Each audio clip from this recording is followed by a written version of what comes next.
Hello dear students, good morning to you all.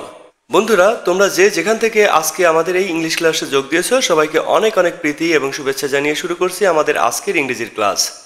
আর বন্ধুরা, যদি তোমাদের এই ক্লাসটা একটুও ভালো লেগে থাকে তাহলে সাবস্ক্রাইব করতে অবশ্যই ভুলবে না, সাথে সাথে লাইক এবং শেয়ার করতেও ভুলবে না কিন্তু। Today we are going to discuss unit 24 right well 2 lesson 1-2। ছোট্ট বন্ধুরা, আজকে আমরা ইউনিট 24 এর রাইট ওয়েল 2 এই ইউনিটটা আলোচনা করতে যাচ্ছি, যার মধ্যে রয়েছে লেসন 1 এবং 2। ছোট্ট বন্ধুরা, তোমরা ছবিতে কি দেখতে পাচ্ছ? তোমরা ছবিতে দেখতে পাচ্ছ পানিতে দুটা ব্যাঙ এবং পুকুর পাড়ে দুটা ছেলে দাঁড়িয়ে আছে। তার মধ্যে একটা ছেলে ব্যাঙকে লক্ষ্য করে ঢিল ছুঁড়ছে, তাই না? এই যে ঢিল ছুঁড়ছে। তোমরা কি ব্যাঙকে ঢিল ছোড়া পছন্দ করো? করো না, না? আবার দুই একজন করো, তাই তো? আসলে এমন কোনো কাজ করা ঠিক না যাতে অন্যের অসুবিধা তৈরি হয়। আমরা পড়ে দেখব এই দুটা ছেলে আসলে এখানে কি করছে। অ্যাক্টিভিটি এ খেয়াল করো, লুক, রিড অ্যান্ড সে। দেখো, পড়ো এবং বলো। Fazle, look, there are two frogs. দেখো দেখো, দুটা ব্যাঙ। Saiful, wow, let's throw a stone at them. তাই তো, চলো আমরা ঢিল ছুঁড়ি। Fazle, stop, don't do that. থামো, এটা করো না। সাইফুল, আই এম সরি, আমি দুঃখিত। এখানে আমরা দেখতে পাচ্ছি একটা ছেলে ব্যাংকে ঢিল ছুটতে যাচ্ছে এবং আরেকটা ছেলে তা নিষেধ করছে। এখানে ফজলে এবং সাইফুলের মধ্যে এই কনভারসেশন বা কথোপকথনটি রয়েছে।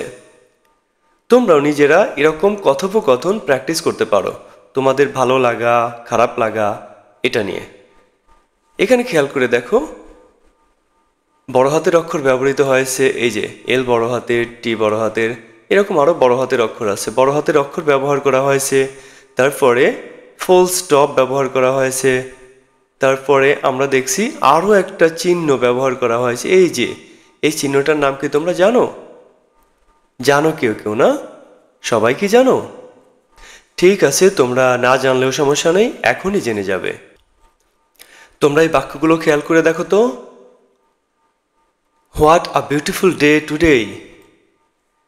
Don't move. আই ওন অথবা উই ওন। Hurry up. এই বাক্যগুলো খেয়াল করে দেখো, প্রত্যেকটা বাক্যেরই শেষে একটা চিহ্ন ব্যবহার করা আছে। এই যে এই চিহ্নটা, তোমরা কি বলতে পারবে এই চিহ্নটার নাম কি? বলতে পারবে? এই চিহ্নটার নাম হলো এক্সক্লামেশন মার্ক। কি নাম বলো তো?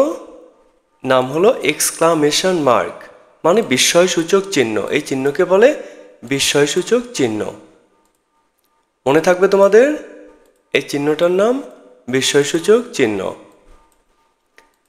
আমরা যেমন বাক্যের শেষে ফুল স্টপ, কোশ্চেন মার্ক ব্যবহার করি, তেমনি আমরা ইংরেজি বাক্যে এই এক্সক্লামেটরি মার্কও ব্যবহার করি, এক্সক্লামেশন মার্কও ব্যবহার করি, অর্থাৎ বিস্ময়সূচক চিহ্ন ব্যবহার করি। আমরা বিস্ময়সূচক চিহ্ন কোথায় ব্যবহার করি আসো জেনে নেই। বাক্যের শেষে আমরা যেমন ইংরেজিতে ফুল স্টপ ব্যবহার করি, প্রশ্নবোধক বাক্যে আমরা প্রশ্নবোধক চিহ্ন ব্যবহার করি, তেমনি আবার ইংরেজি বাক্যের শেষে এক্সক্লামেশন মার্কও ব্যবহার করি। আমরা কখন কোন বাক্যে এক্সক্লামেশন মার্ক ব্যবহার করি আসো জেনে নেই। কোনো বাক্য দ্বারা বিস্ময়, আনন্দ, দুঃখ বা প্রবল অনুভূতি অথবা হতাশাজনক বাক্যের শেষে আমরা এক্সক্লামেশন মার্ক ব্যবহার করি। তাহলে এই যে উপরের বাক্য যেগুলো, এবার এই বাক্যগুলোতে খেয়াল করে দেখো, এই বাক্যগুলো দিয়েও কিন্তু হয় বিস্ময় বুঝিয়েছে, না হয় আনন্দ বুঝিয়েছে, না হয় দুঃখ বুঝিয়েছে, অথবা কোনো প্রবল অনুভূতি এখানে ব্যক্ত করেছে। খেয়াল করে দেখো, হোয়াট আ বিউটিফুল ডে, কি সুন্দর দিন, বিস্ময় প্রকাশ করেছে। ডোন্ট মুভ, ডোন্ট মুভ, নড়ো না নড়ো না, এরকম বাক্য আমরা কখন বলি? যখন তার দৃষ্টি আকর্ষণ করতে চাই, যখন প্রবল অনুভূতি, প্রবল যখন আবেগ থাকে তখন, বা প্রবল অনুভূতি যখন বিদ্যমান থাকে তখন। উই ওন, আমরা জিতেছি, আনন্দ বুঝাতে। হারি আপ, হারি আপ, তাড়াতাড়ি করো। দেখো এখানে হঠাৎ অনুভূতিটা তীব্র হয়েছে, যে কারণে এখানে বিস্ময়সূচক চিহ্ন ব্যবহার করা হয়েছে। তাহলে আমরা বলতে পারি যে বিস্ময়, আনন্দ, দুঃখ, প্রবল অনুভূতি বা হতাশা বুঝালেও সেই বাক্যের শেষে আমরা বিস্ময়সূচক চিহ্ন ব্যবহার করে থাকি। এবার তোমরা এই ল্যাঙ্গুয়েজ ফোকাস এই বক্সটা দেখো। দেখো এই বক্সে লেখা আছে ইউজ অফ এক্সক্লামেশন মার্ক, বিস্ময়সূচক চিহ্নের ব্যবহার। We use an exclamation mark for strong feeling or surprise. Strong feeling or surprise. কি বলছে যে আমরা এক্সক্লামেশন মার্ক ব্যবহার করি যখন আমাদের স্ট্রং ফিলিং থাকে। স্ট্রং ফিলিং মানে প্রবল অনুভূতি যখন থাকে তখন, এবং আশ্চর্য হলে তখন আমরা এই চিহ্ন ব্যবহার করে থাকি। এখানে দেখো এক্সাম্পল দিয়েছে, বি কেয়ারফুল, সতর্ক হও। ডোন্ট স্ট্যান্ড আপ, দাঁড়িও না। ওহ নো, মানে আমরা ওহ নো বলি যখন আমাদের কোনো কিছু আশানুরূপ না হয়, আমরা যেমনটা চেয়েছি তেমন যখন না হয় তখন আমরা এরকম ব্যবহার করি। ওহ নো, না যা চেয়েছিলাম তা হলো না, এরকম ব্যবহার করি। তাহলে তোমরা নিশ্চয়ই বুঝে গেছো যে কোথায় আমরা এক্সক্লামেশন মার্ক ব্যবহার করব। এবার তোমরা অ্যাক্টিভিটিটা পড়ো। বলছে read the activity A again. প্রথমে যে আমরা অ্যাক্টিভিটি পড়লাম সেটা আবার পড়তে বলেছে। Underline the exclamation marks, exclamation মার্কগুলো সেখানে আন্ডারলাইন করো। তাহলে আসো আমরা অ্যাক্টিভিটি এতে আবার ফেরত যাই। আমরা আবার অ্যাক্টিভিটি এতে ফেরত আসলাম। এখানে যেখানে যেখানে এক্সক্লামেশন মার্ক ব্যবহার করা হয়েছে সেখানে আন্ডারলাইন করতে বলেছে। তাহলে আসো আমরা আন্ডারলাইন করি।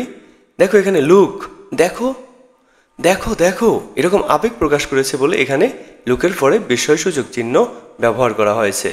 আবার দেখো ওয়াও, কি সুন্দর। অথবা দেখো দেখো, বিস্ময়, বিস্ময় যখন বুঝায় তখন আমরা এই বিস্ময়সূচক চিহ্ন ব্যবহার করি।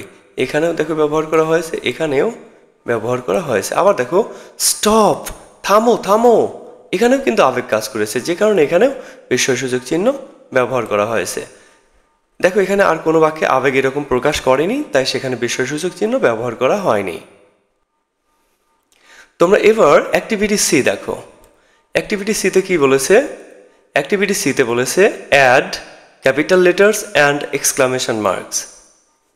তোমরা বড় হাতের অক্ষর এবং এক্সক্লামেশন মার্ক ব্যবহার করো। তোমরা কি বইয়েই করবে না খাতায় করবে? আচ্ছা, তোমাদের সবচেয়ে ভালো হবে যখন তোমরা করবে তখন খাতায় একবারে উত্তর তুলে করো।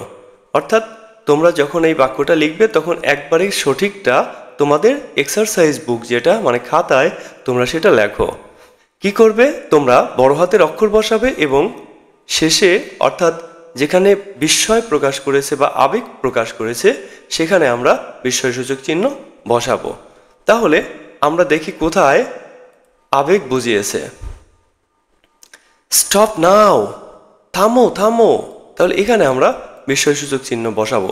আর আমরা আগেই পড়েছিলাম বাক্যের শুরুতে বড় হাতের অক্ষর বসে, তাই আমরা এখানে বড় হাতের এস ব্যবহার করব। 2 নম্বর বাক্যটা দেখো, দ্যাটস গ্রেট, আরে ওটা তো অনেক সুন্দর। তাহলে দেখো এখানেও আবেগ বুঝিয়েছে। তাহলে প্রথম অক্ষরটা আমরা বড় হাতের লিখব, টিটা বড় হাতের লিখব এবং সব শেষে আমরা বিস্ময়সূচক চিহ্ন ব্যবহার করব। আবার দেখো আই এম সো হ্যাপি, আমি খুবই খুশি। দেখো এই যে আই মানে আমি, এটা প্রথমে বসেছে বলে বড় হাতের বসে, তাছাড়াও এটা আই মানে আমি, এটা শেষে বসলেও বা মাঝখানে বসলেও যেখানেই বসুক সেখানেই এটা বড় হাতের হয়। দেখো আবেগ বোঝানোর কারণে শেষে বিস্ময়সূচক চিহ্ন বসাতে হবে। 4 নম্বর দেখো, ডোন্ট ডু দ্যাট, ওটা করো না।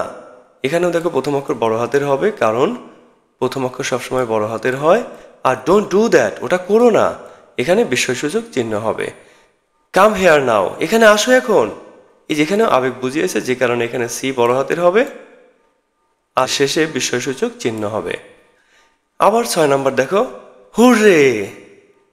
এই হুররে আমরা ব্যবহার করি যখন আমরা কোনো আনন্দ প্রকাশ করি, তখন আমরা হুররে শব্দটা ব্যবহার করি। হুররে বিজয়ের একটা লক্ষণ, অর্থাৎ আমরা জিতে গেলে বা আনন্দ হলে আমরা হুররে বলি। দেখো তাহলে এর শেষে আমরা বিস্ময়সূচক চিহ্ন ব্যবহার করব। তাহলে ছোট্ট বন্ধুরা, তোমরা জানলে কোথায় বিস্ময়সূচক চিহ্ন ব্যবহার করতে হয়। তাছাড়াও তোমরা আগে শিখেছো কোথায় ফুল স্টপ ব্যবহার করতে হয়, কোথায় কোশ্চেন মার্ক ব্যবহার করতে হয় এবং বড় হাতের অক্ষরের ব্যবহার তোমরা শিখেছো। তোমাদের নিশ্চয়ই পরীক্ষায় যদি এই গ্রামার আইটেমগুলো থাকে তাহলে নিশ্চয়ই করতে পারবে। তো বন্ধুরা, আমাদের আজকের আলোচনা এ পর্যন্তই শেষ করব। পরের ক্লাসে আবার কথা হবে। সে পর্যন্ত তোমরা সবাই ভালো থেকো। সবাইকে অনেক অনেক ধন্যবাদ জানিয়ে শেষ করছি আমাদের আজকের ক্লাস। পরের ক্লাস সবার আগে পাওয়ার জন্য বেল আইকনটি টিপে রাখতে অবশ্যই ভুল করো না কিন্তু।